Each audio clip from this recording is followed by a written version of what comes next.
ஒரு 4-5 சீன் ஒரு பெரிய டச்சிங்காக இருந்துச்சுன்னா கூட படம் போயிருக்கும். கலையான விமர்சனங்கள் வந்துருக்கும். பார்த்து எல்லாருக்குமே இந்த படம் வந்து ஒரு மாதிரி இரிட்டேட் ஆயிடுச்சு.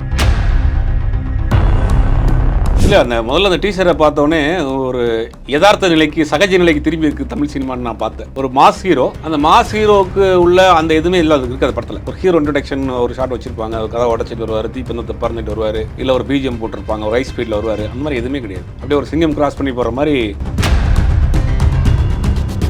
ட்ரெய்லர் பார்க்குறப்ப நான் பிரேக் டவுன் பார்த்துருக்கேன். பிரேக் டவுன் பார்த்துட்டு இந்த ட்ரெய்லர் பார்க்குறப்ப ஏறக்குறைய அந்த கதை தான். ஏற்கனவே படம் அண்டர் ப்ரொடக்ஷனில் இருக்கிற சில தகவல் வந்துச்சு, பிரேக் டவுன் தான் எடுக்கிறாங்க அப்படின்னு. இப்போ அந்த ட்ரெய்லர் பார்க்குறப்ப அந்த இண்டஸ்ட்ரிக்கு வந்து 50 வருஷம் 50 இயர்ஸ் ஒருத்தர் சூப்பர் ஸ்டாராகவே இருக்கிறார். இந்தியாவில் யாருமே கிடையாது. இந்த பர்த்டே அன்னைக்கு இப்போ ஆல்ரெடி ஜெயிலர் 2 உடைய ஒரு இது ஷூட் பண்ணுறாங்க. அது அவருடைய பர்த்டே அன்னைக்கு அதை ரிலீஸ் பண்ணுறதுக்காக உண்டான வேலைகள் பண்ணிட்டு இருக்காங்க. இல்லை, விஜயினுடைய பார்ட் இதில் எதுவுமே கிடையாது. சொல்ல போனால் விஜய் ஒரு படம் பண்ணுறது அவர் விஜய் பிடிக்கவும் கிடையாது. இந்த படத்தை பொறுத்த வரைக்கும் படத்துக்கு ஒரு ஆரம்பத்துலேருந்து ஒரு பெருசாக எதிர்பார்ப்பு இல்லை. ஒரு பாட்டோ, ஒரு டீசரோ, ஒரு ட்ரெய்லரோ எதுவுமே ஆரம்பத்துலேருந்தே ஒரு எதிர்பார்ப்பு இல்லாமல் இருந்தது. அதுக்கு தியேட்டரில் வந்த பிறகு ஒரு ஹிஸ்டாரிக்கல் மூவி அப்படிங்கிறதுல இப்போ நம்ம பாகுபலியவே எடுத்துக்கலாமே, அதை வச்சு அதை ரெஃபரன்ஸாக தான் பண்ணியிருக்காங்க.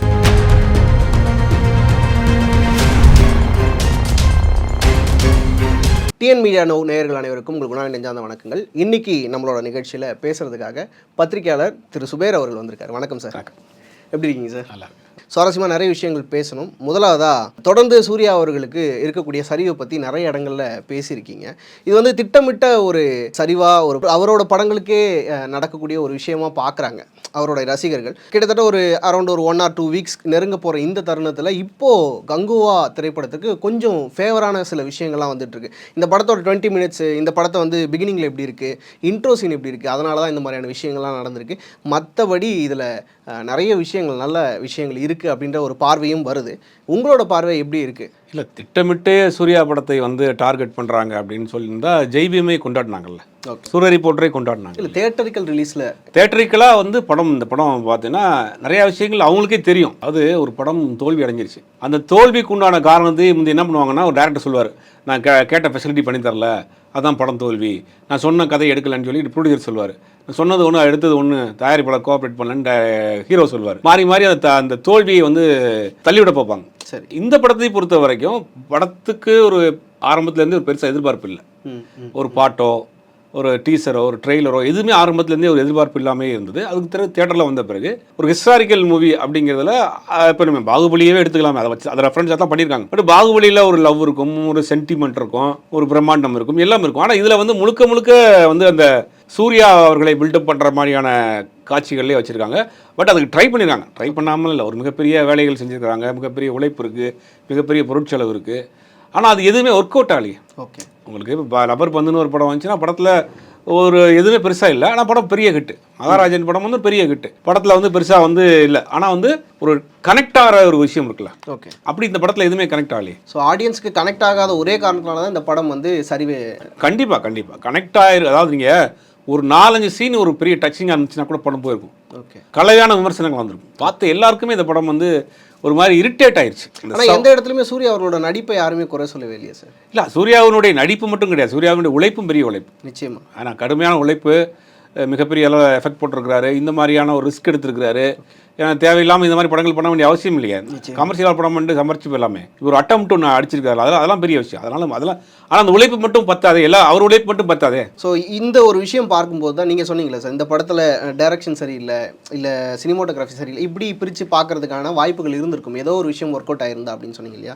ஸோ அப்படி யோசிச்சு பார்க்கும்போது தான் இந்த படத்தினால சூர்யா அவர்களுக்கு அடுத்தடுத்த படங்களில் எந்த மாதிரியான பாதிப்புகள் இருக்க போகுது அப்படின்ற ஒரு பார்வையும் இருக்குது. கிட்டத்தட்ட தியேட்டர் ரிலீஸில் ஒரு பிளாக் பஸ்டர் ஹிட்டோ இல்லை ஒரு பெரிய ஹிட்டோ கொடுத்து சூர்யா அவர்களுக்கு ரொம்ப வருஷங்கள் ஆயிடுச்சு அப்படின்ற ஒரு இதுவும் பார்க்கப்படுது. இப்போ இது யாரையெல்லாம் பாதிக்கும் அப்படின்னு எடுத்து பார்க்கும்போது அந்த படத்தோட இயக்குனர் சிறுத்தை சிவா அவர்கள், அடுத்து சின்னதாக ஒரு கேமியோ பண்ணியிருக்கக்கூடிய கார்த்தி அவர்கள், அவரோட பிரதர் கார்த்தி அவர்கள். ஸோ இவங்களுக்கெல்லாம் அடுத்த படங்கள் எந்த மாதிரியான பாதிப்புக்குள்ளா, ஏன்னா அஜித் சாரோட ஒரு படம் பண்ண போகிறாருன்ற மாதிரியான ஒரு டாக் போயிட்டு சிறுத்தை சிவா அவர்கள், கார்த்தி அவர்களுக்கு தொடர்ந்து அடுத்தடுத்த படங்கள் ஒரு மிகப்பெரிய ஒரு லைனப்ஸில் இருக்குது. ஸோ இதை பற்றி கொஞ்சம் சொல்லுங்கள். இல்லை, கார்த்தி அவர்களுக்கு முதல்ல பாதிப்பே இருக்காது, ஏன்னா ஒரு கேமியா பண்ணியிருக்காரு. ரெண்டாவது இப்போ தான் ஒரு பெரிய ஹிட் ஒன்று கொடுத்துருக்காரு, மெய்யழகன். கலைவான விமர்சனங்கள் வந்தால் கூட படம் பலராலும் பாராட்டப்பட்ட படம், ஒரு நல்ல ஒரு அட்டம்ப்ட். அந்த படத்துக்கு ஒரு அதிலும் குறிப்பாக வந்து அவருடைய பெர்ஃபார்மன்ஸ் வைஸ் பெருசாக பேசப்பட்ட படம். ஓகே. அப்படிங்கிறதுனால அவருக்கு இது பெருசாக பாதிப்பு வராது.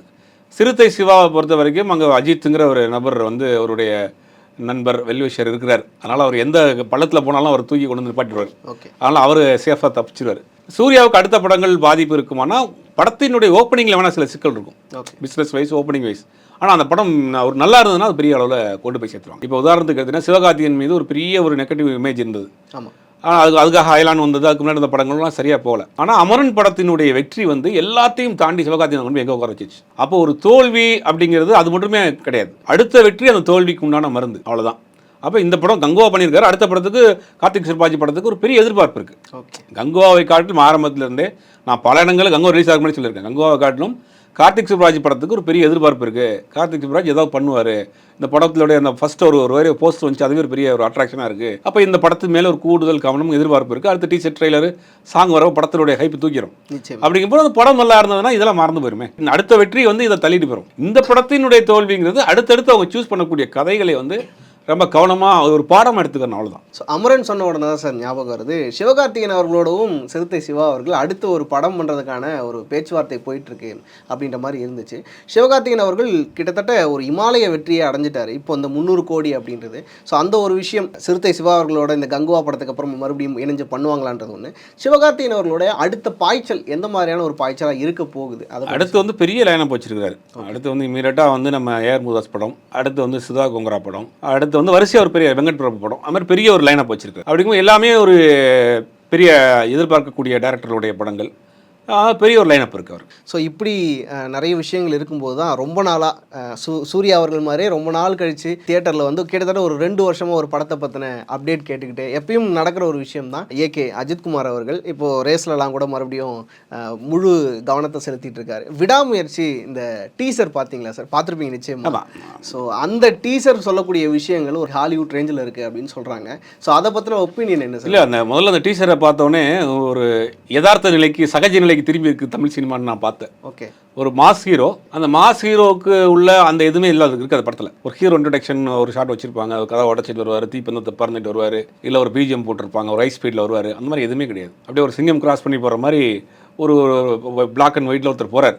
கதையில் பார்த்தீங்கன்னா பெருசாக ட்விஸ்ட் இருக்காது, பெருசாக வந்து ஒரு பிஜிஎம் இருக்குது. பிஜிஎம் பார்த்தீங்கன்னா ஒரே பிஜிஎம் தான், இந்த மொத்த டீசருக்கும் ஒரே பிஜிஎம் எடுத்து போஸ்ட் பண்ணியிருப்பாங்க.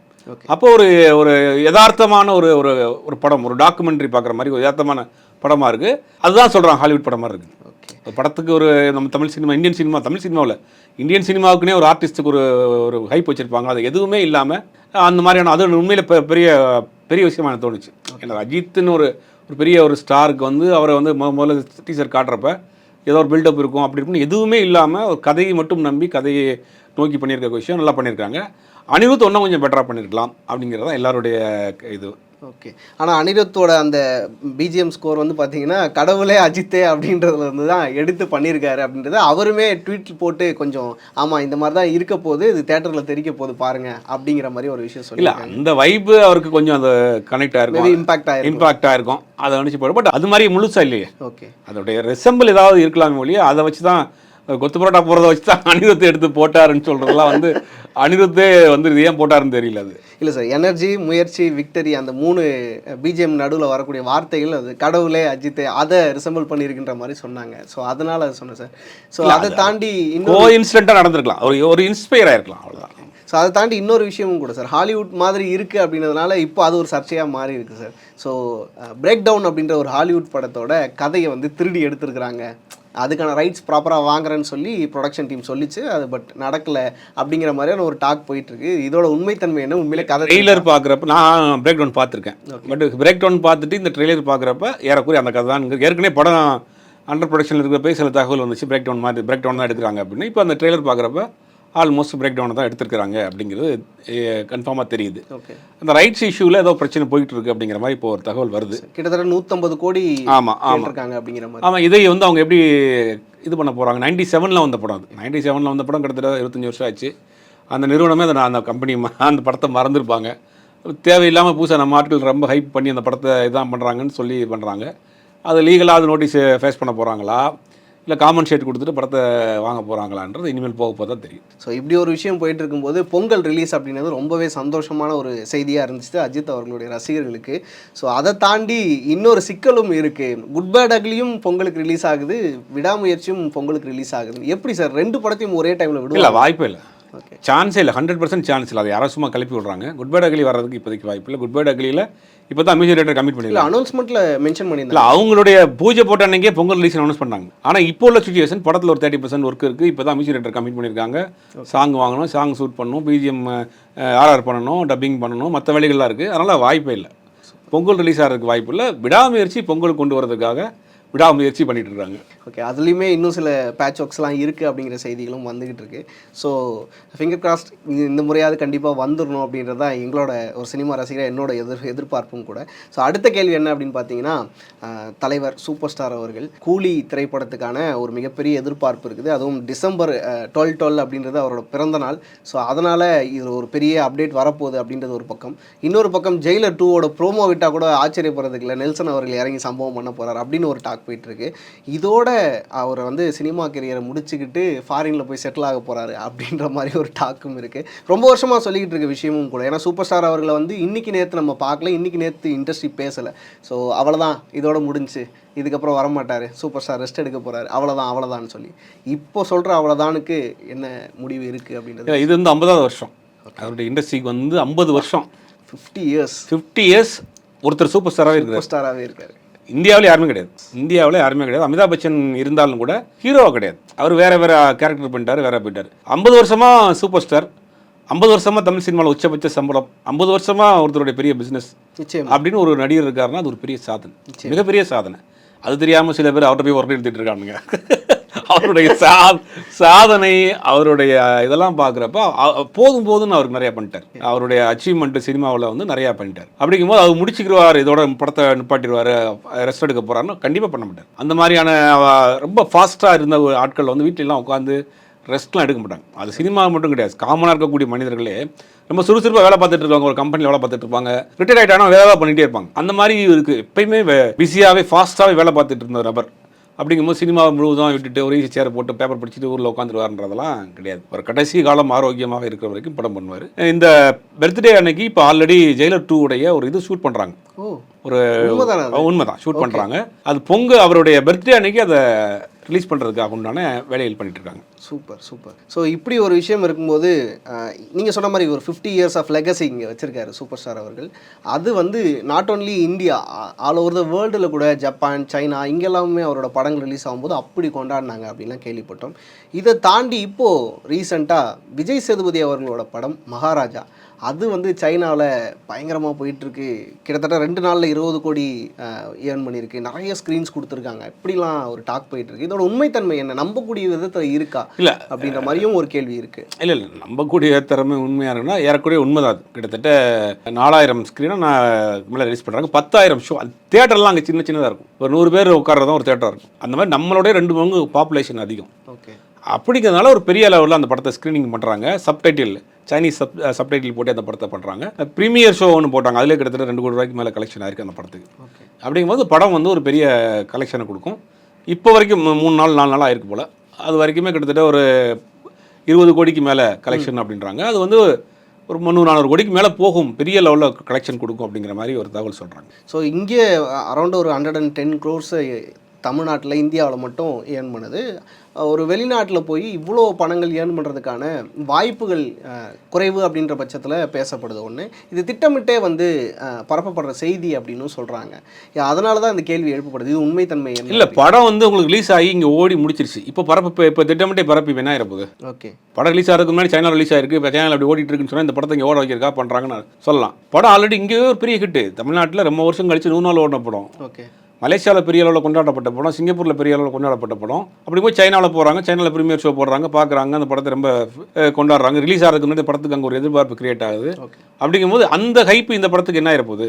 இப்போ ஒன்றும் ஆயிராது நிச்சயமாக. அப்படிங்கும்போது உண்மையிலேயே ஒரு பெரிய ஒரு எதிர்பார்ப்பு ஓப்பனிங் இருக்குது தமிழ் சினிமாவுக்கு. சைனாவில் வந்து ஒரு எதிர்பார்ப்பு இருக்குது, அது இந்த படம் ரொம்ப அவங்கள ஒரு மாதிரி கனெக்ட் ஆயிருக்கு அந்த படம். ஸோ இப்படி ஒரு விஷயங்கள்லாம் போயிட்டு இருக்கும்போது நீங்கள் ரஜினி சார் பற்றி பேசும்போது அவரோட லெகசி தெரியாமல் அவர்கிட்ட சில பேர்லாம் வறண்டு எழுத்துட்டு இருக்காங்க. நீங்கள் யாரை சொன்னீங்கன்றது எனக்கு ஒன்று தோணுது. ஸோ அது ஒரு பக்கம் இருக்கட்டும். அப்படியே இப்போது விஜய் சார் அவர்களை பற்றி ஒரு கேள்வி எழுப்பணும்னு நினைக்கிறேன் சார். கடைசி படம் தளபதி 16 என்னோட முடிய போகுது அப்படின்ற ஒரு டாக் போயிட்டுருக்கு. டாக்கில் அது அஷூரன்ஸே கொடுத்துட்டார் அவரே. ஸோ அரசியலில் ஃபுல்லாக அவர் களமிறங்க போகிறாரு. இதுக்கப்புறம் விஜய் சாரை பற்றி நம்ம என்ன தெரிஞ்சுக்க போகிறோம், அவர் சைட்லேருந்து என்ன கிடைக்க போகுது அப்படின்னு யோசிச்சுட்டு இருக்கும்போது முழுக்க அரசியல்னு போது சடனாக இப்போது 2 நாளைக்கு முன்னாடி அவரோட பையன் டைரக்ஷனில் இறங்குறாரு. சந்தீப் கிஷன் வந்து இந்த படத்துக்கு ஸ்டாரிங் பண்ணுறாரு, நடிக்கிறாரு. லைக்கா ப்ரொடக்ஷன் வந்து இந்த படத்தை எடுக்கிறாங்க. ஸோ இந்த ஒரு கிளிம்ஸ் மாதிரி ஒரு வீடியோ ஒன்று வச்சு சும்மா ஜஸ்ட் அவங்க 2 பேரும் உட்காந்துருக்க மாதிரியான போஸ்டர்ஸ்லாம் இருந்துச்சு. அவரோட மகன் இயக்குனராக அவதாரம் எடுக்கிறாரு, முதல் படம். இது எந்த மாதிரியான ஒரு நிலையில் இருக்கும், எப்படிப்பட்ட படமும் வரப்போகுது? இல்லை, அது பார்க்குறப்ப ஒரு முதல் பட டேரக்டர் மாதிரி இல்லை, கொஞ்சம் குவாலிட்டியாகவே இருந்துச்சு. ரொம்ப நாளாகவே அந்த படத்தை கமிட் பண்ணிட்டார். லைக்காவுக்கு ரொம்ப நாளைக்கு முன்னாடி கமிட் பண்ணப்பட்ட படம். பல ஹீரோவுக்கு சொல்லப்பட்ட கதை. ஓ, நிறைய ஹீரோவுக்கு சொல்லப்பட்ட கதை. ஒவ்வொருத்தவங்களும் பல காரணங்களால் அதை படத்தை கதையை வந்து வேற ஒரு ஆள் கை மாற்றி விட்டு கடைசியில் வந்து சந்தீப் கிஷன் வந்து இப்போ ஃபைனல் பண்ணி ஷூட்டிங் போக போகிறாங்க. இந்த ஹீரோனால ஒரு நாள் டிலே, இல்லாட்டி ஒரு வருஷத்துக்கு முன்னாடி ஆரம்பிக்கப்பட வேண்டிய படம் தான் அது. ஓகே. ஸோ ஹீரோ கிடைக்காததுனால, அதாவது விஜய் அவர்களுடைய மகனுக்கே ஹீரோ கிடைக்கல. இல்லை, விஜயினுடைய பார்ட் இதில் எதுவுமே கிடையாது. ஓகே. சொல்லப்போனால் விஜய் ஒரு படம் பண்ணுறது அவர் விஜய்க்கு பிடிக்கவும் கிடையாது. ஓ, அவர் டைரக்ஷன் பண்ணுறது அவர் மகன் இன்னும் கொஞ்சம் நாளாகட்டும் அப்படின்ற மாதிரி அவருடைய தாட்டு. ஆனால் இவர் உடனே பண்ணணும் அப்படிங்கிறதுனால அவருடைய செல்ஃபாக வந்து அவங்க தாத்தா அவங்கள விஷயம் அவங்களோட இன்ஃப்ளூயன்ஸில் வச்சு லைக்காவில் பேசி கமிட் பண்ணி வாங்கி இந்த படம் பண்ணுறாரு. ஓகே. அப்படின்னு விஜய்க்கு அதை பெருசாக அதை வந்து ஒரு ஆர்வம் இல்லை இப்போ பண்ணுறதில்ல. இன்னும் கொஞ்சம் நாள் ஆகட்டும்னு நினைக்கிறாரு. பட் அவர் உடனே பண்ணணும், நம்ம ஒரு அச்சீவ் பண்ணணும் அப்படிங்கிறதுக்கு அப்பாவுடைய எந்த இதுவுமே இல்லாமல் பண்ணணும் அப்படின்னு நினச்சி பண்ணுறாரு. ஓகே. பட் அந்த டீசர் பார்க்குறப்ப ஒரு கிளிம்ஸ் மாதிரி பார்க்குறப்ப நல்லா தான் இருக்குது, நல்லா பண்ணியிருக்காரு. இவ்வளோ நேரம் எங்களுக்காக நிறைய விஷயங்கள் பகிர்ந்துட்டீங்க, ரொம்ப நன்றி சார். மீண்டும் இதே மாதிரி ஒரு சுவாரஸ்யமான நிகழ்ச்சி உங்கள் அனைவரையும் சந்திக்கும் வரை உங்களிடமிருந்து விடுவது உங்கள் குணா. நன்றி.